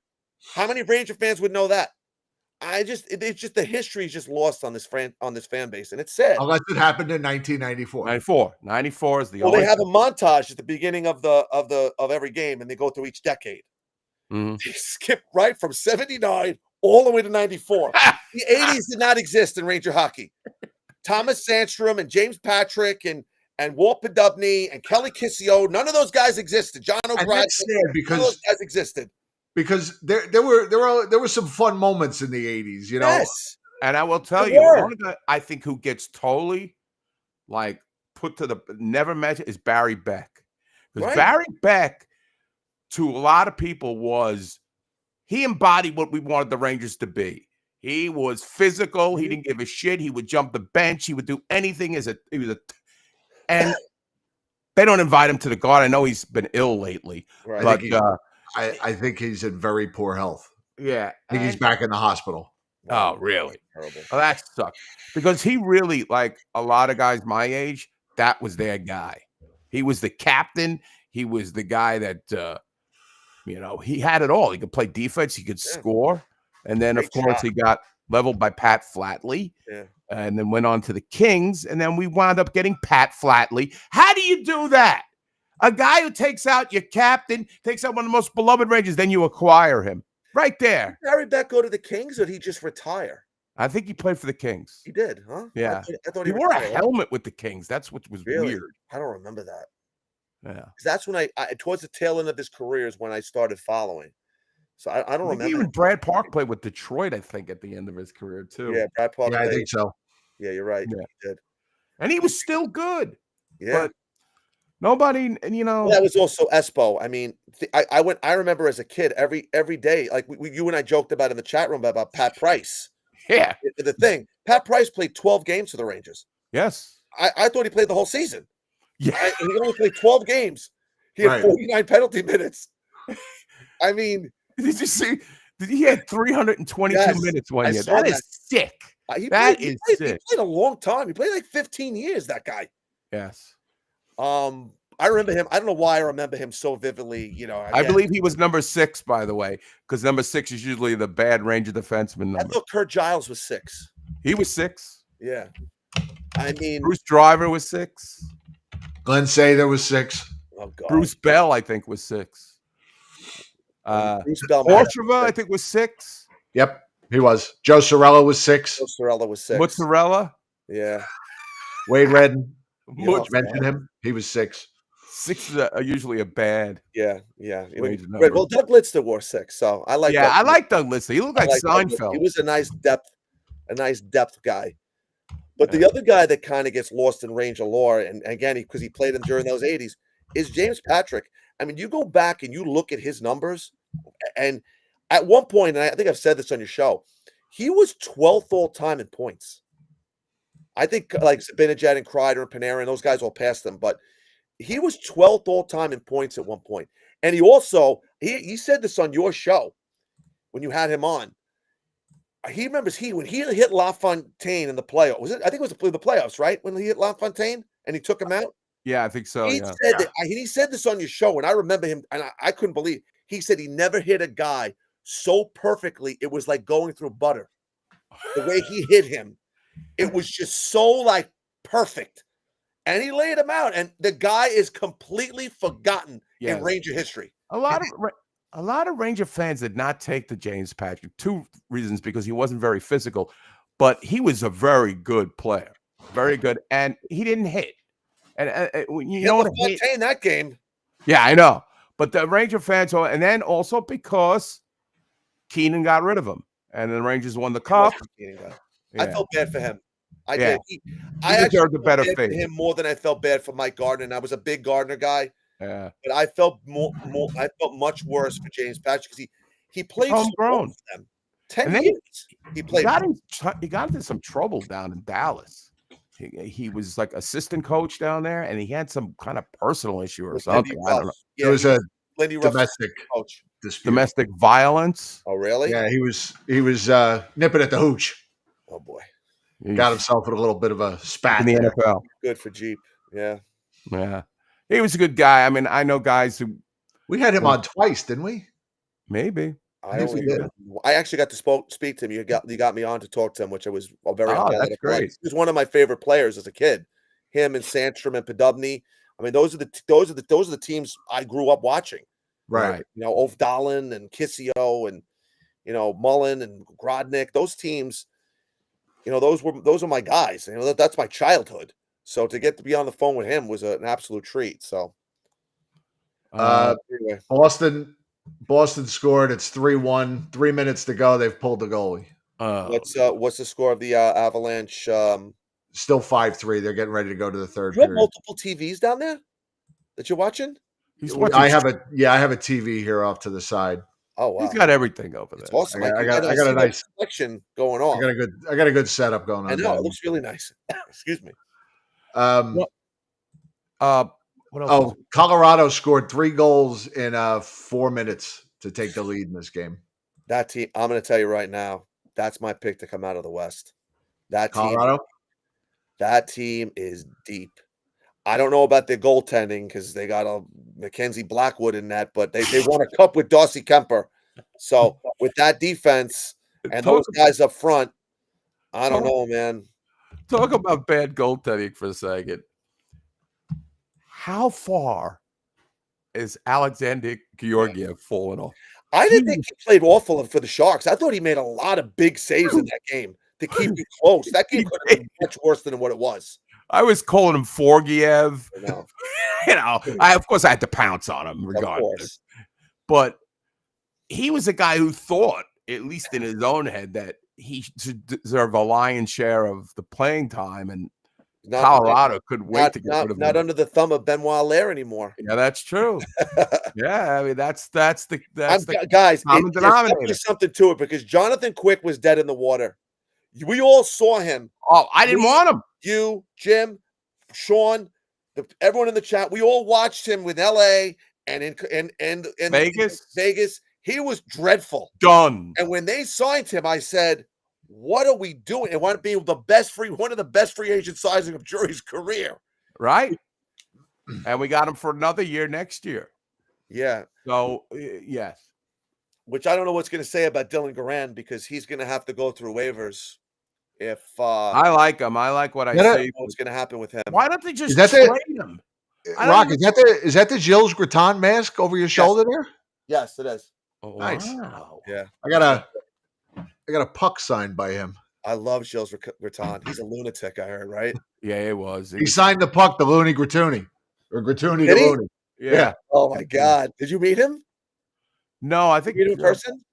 Brian Attard gave me this actually. Oh, that's right. I remember you telling me. I remember he kept you going into a raffle of winning Ranger pucks, and all he was winning was Gilles Gratton. Right. I got one too. I was there at a game when he wore that best mask ever, though. Ever. I was at a game where he wore that mask. Really? But I did not, from my seats, they were in the blues. I did not know what it was. It looked like a skeleton, like from way back. And I was like, what the hell? I was like actually scared because I was like 10 years old or whatever. I'm like, Daddy, what is he wearing? And he was he was the only goalie I ever seen. I don't know if this rule is still in place where the goalie cannot cross the red line. Is that still a rule? Yes. Okay. You can't stick handle past the red line. Right. He did that in the game. Yeah. He did that in the game. And I was like, what? This guy was totally nuts. Yeah. He was terrible, by the way. He was, I think Patrick Waugh did it, and then they changed the rule. Well, that's what he's known for. That's what he's known for. The mask. That's the length of his career. You ever see that picture of him arm wrestling Bobby Hull? No, I never seen that. You never seen that picture? I'm gonna Google it though. When we get it's really cool. They're both fucking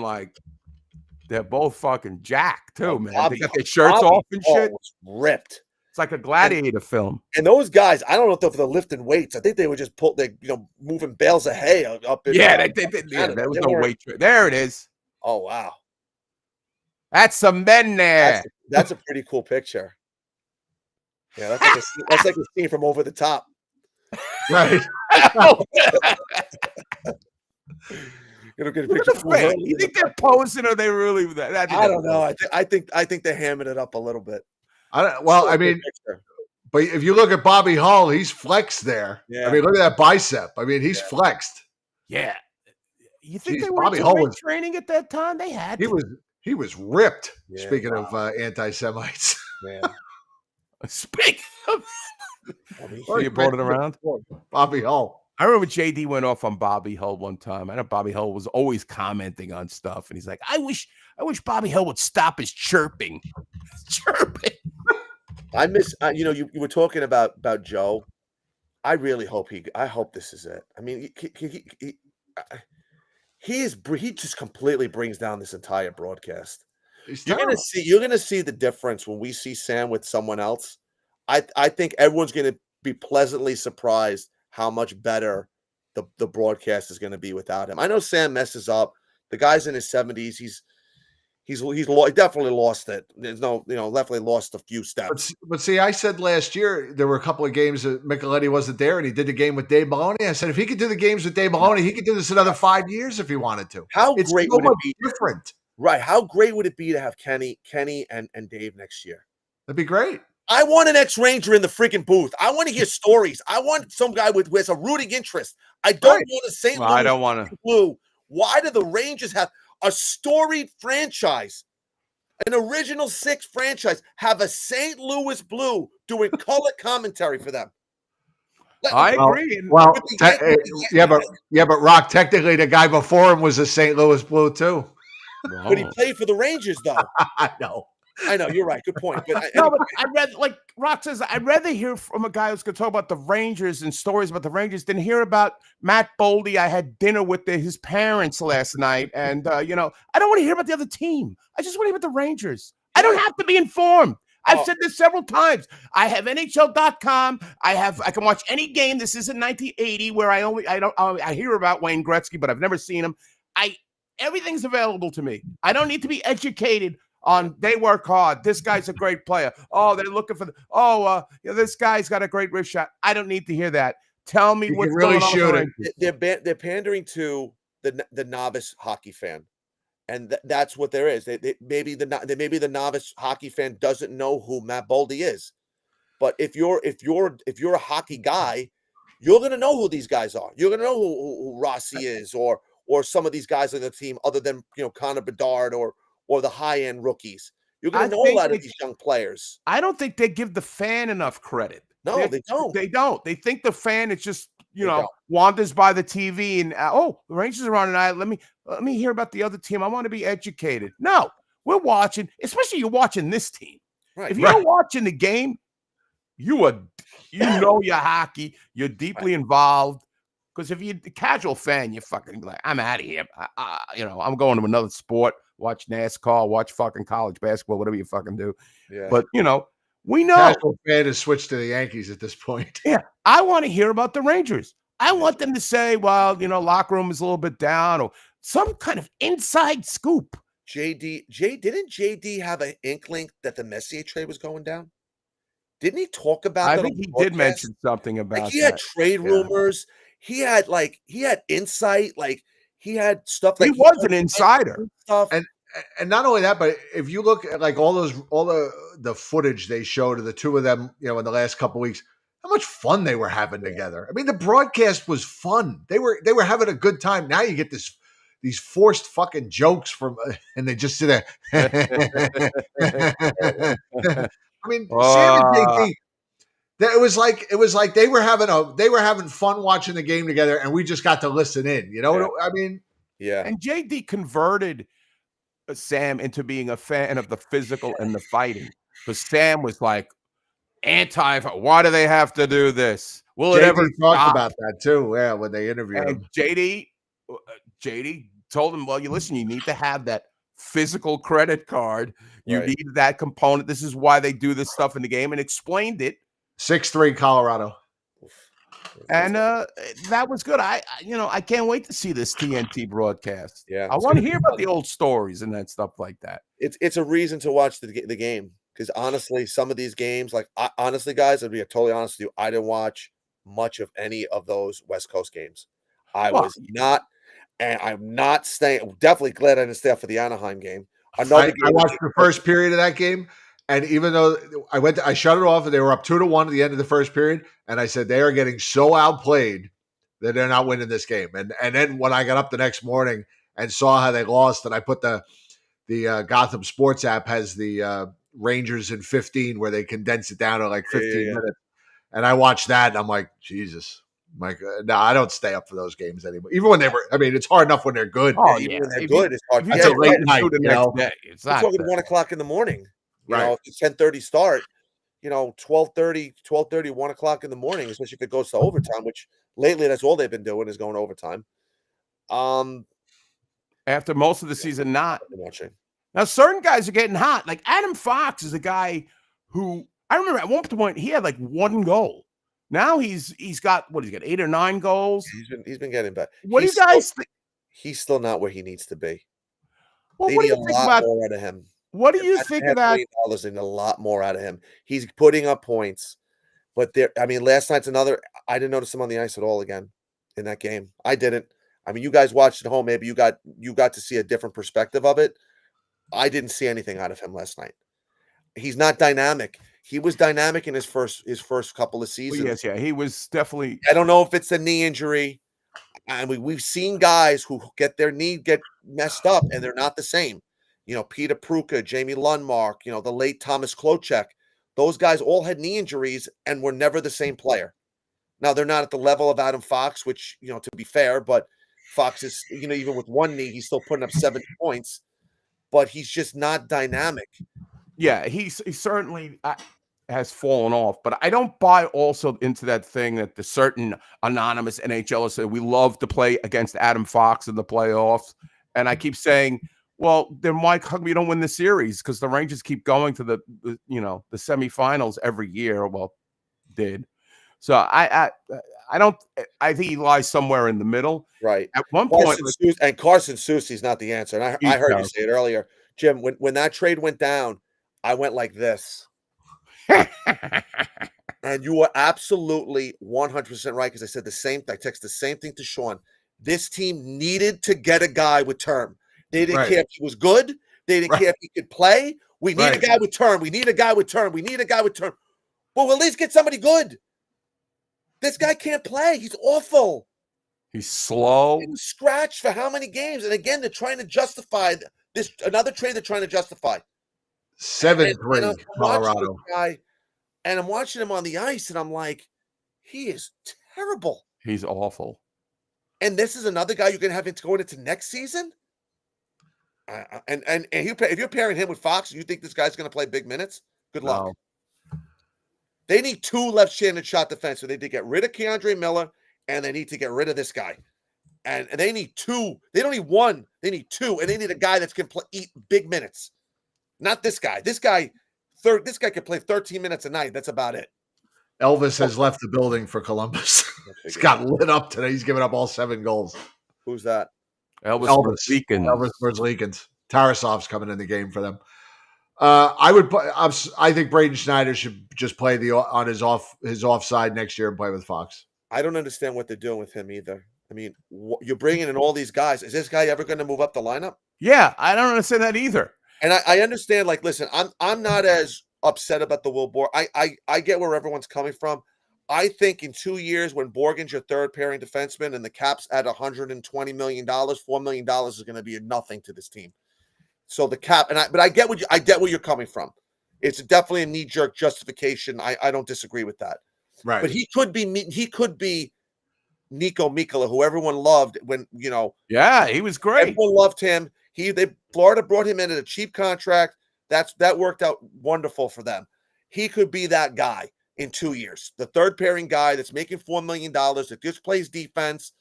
It is what it is. But this defense needs a lot of work. And in my opinion, when you got 5 guys under contract, I don't know where it's coming from. And to me, Miller's gone. They would have signed him by now. No, you don't think he would have signed him by now?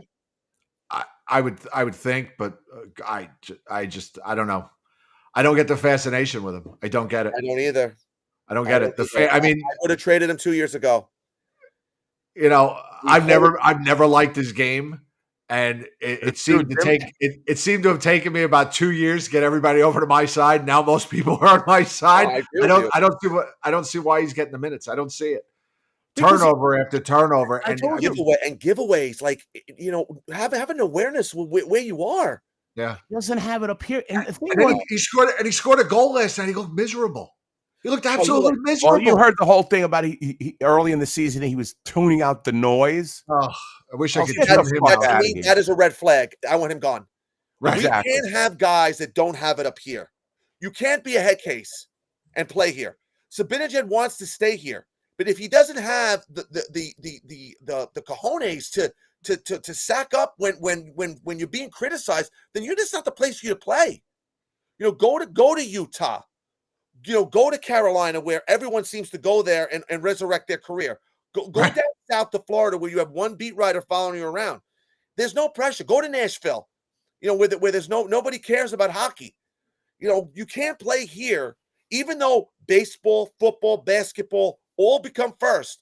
The Ranger fans are venomous. They will go for the jugular. We saw it this summer with Trouba, with the whole wife, and they don't care. And this is not the place for you to be. Oh, this is the turnover Oh, on the God, this is the power one play. No. This is his goal. Wide. The bad Andre goal. Miller gets over to keep it in. Morgan has some room.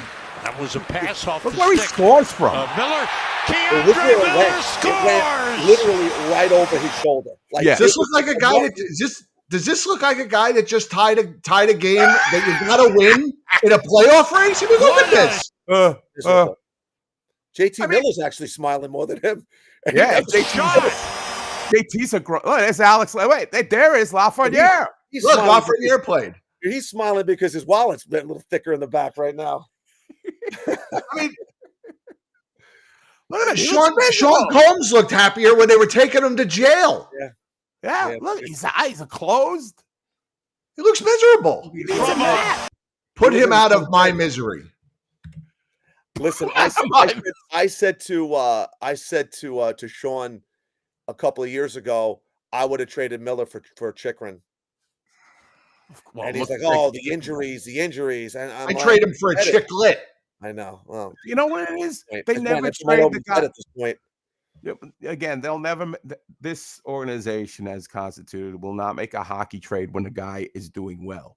And then they wait till they fucking just completely fall off and have no trade value, and then it's it's Guys, this isn't something new with this team. I mean, again, this is well documented. You know, Manny Malhotra, they could have gotten 4 different superstars for him. They didn't want to trade him for Bore when he was with Vancouver. They didn't want to trade him for Kachuk. They didn't want to trade him for Solani. They didn't want to trade him for somebody else. Who do they wind up trading him for when he has zero value? Martin Ruchinski. I mean, they hold on to guys until they have absolutely zero value. It's all the friggin' time. I get it. I guess they're trying to cultivate and grow from within. But at some point, you have to be better at evaluating talent. Right.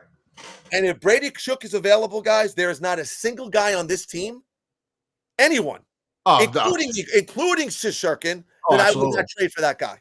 I said, here's the roster. You picked which 4 you want, and then you just and we'll start sewing up Brady's jersey. Right.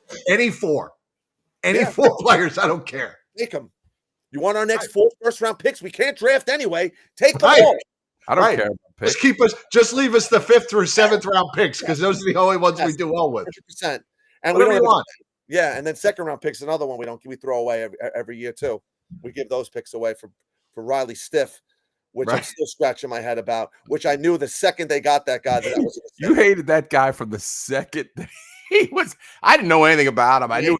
That was a bad signing, a bad trade. This again was about Drury fitting in a salary. I need a guy at this amount of money, so let's just bring in this guy because I could get him for this amount of money. That's who we're going to bring in. He was awful the whole season. Awful. Well, players don't normally get better at 33 years old, right? Not usually. You know, unless you're Barry Bonds and you're juicing. I mean, right. That's the only example I could think of. How many guys you know have gotten better at 33? Y.A. Tittle. Maybe. It's so funny, and I felt like when the free agents season opened up, it was like Jake Gensel was scooped up like day 2. They were trying to get. I think they were trying to get in on Gensel. I think they wanted him. He Couldn't operates move so through the slow, contract. Drury. I feel like Drury is just so slow. Like he can't pull the trigger. He doesn't. He's afraid. He got burnt by the Buchnevich trade, and he has been scared ever since. So if he can't make a trade where he thinks is completely winning or just trading draft picks, he is gun shy from making a trade. Let's be honest. The JT Miller trade fell in his lap.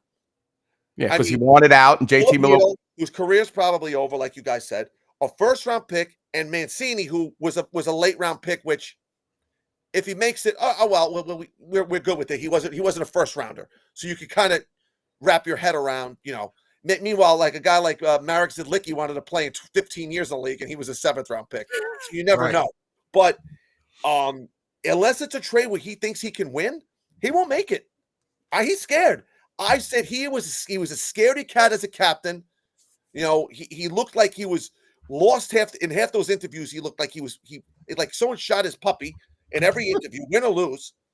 He's just awful. I can't. I want him gone. The problem is who do we trust? Do we trust this owner to bring in the right guy? No. I hate to tell you this, and you guys might not like to hear this. Sather kept a lot of things, kept our owner under control when it came to a lot of things. I don't know now that Sather's put out to pasture what the next step is going to be if they bring somebody else in. They may bring. How would we know? How would he know to bring in the right people? That's the problem. I don't know. Voice from accounting doing the next hire. I don't know. Quentin Dolan doing the hiring. I don't know. He may be the next GM. Fucking guy. He may be the next GM. The Grizz. That's a great. Look at that fucking picture. You want to just this guy? It looks like every. Can this SOB? Can he do a regular press conference so that we could watch it? Does that always have to be a fucking phone call? I'm not getting into it. It makes good pizza though. Yeah, that's what I hear. Did you know he won a Little League World Series, Joe? Oh God, Trumbull, Connecticut, right? Right. Yeah, we all know it because we've heard it 1,000 times. Right. All right, Rock. We're gonna wrap up. Yes. Guys, thank you for letting me on. I appreciate it. It was a lot of fun. I enjoyed it. It was good to talk to you. Signed to a wonderful podcast called Two Guys, One Cup. Appreciate it. Catch it. It's fucking fantastic. I really appreciate it, guys. Have a great night. And we'll talk to you soon. All right. All right. Take care. Friend. Be good. Later. Good night, Rock. Good night. There you go. Wow. That's what you call a fucking dynamic show.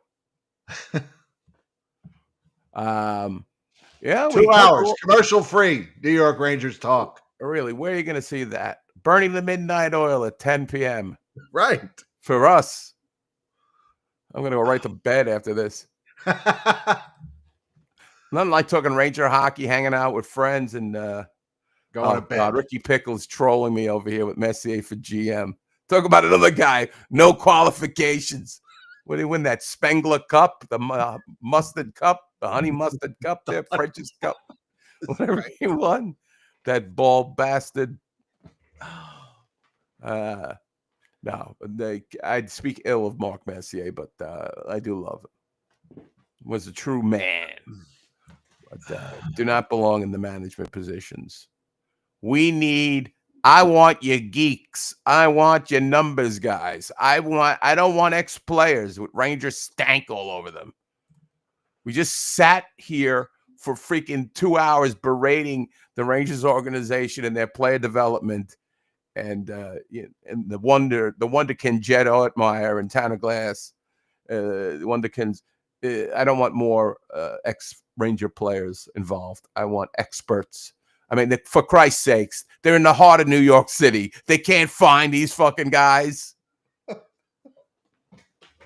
not like we're in fucking, Provo, Utah.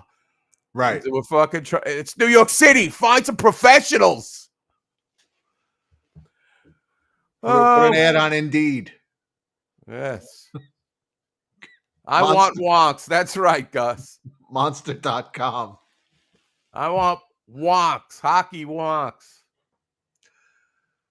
He knows what it takes. Yeah. Patrick Waugh knows what he takes. See where he is in the coaching ranks? Stinks. It's not good. All right.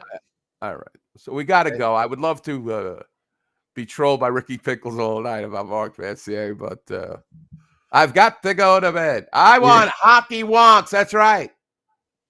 Next show, don't let me forget to talk about Tortorella.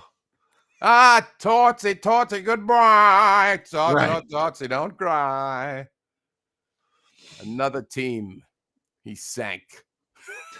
Yes, we'll talk about discipline here now.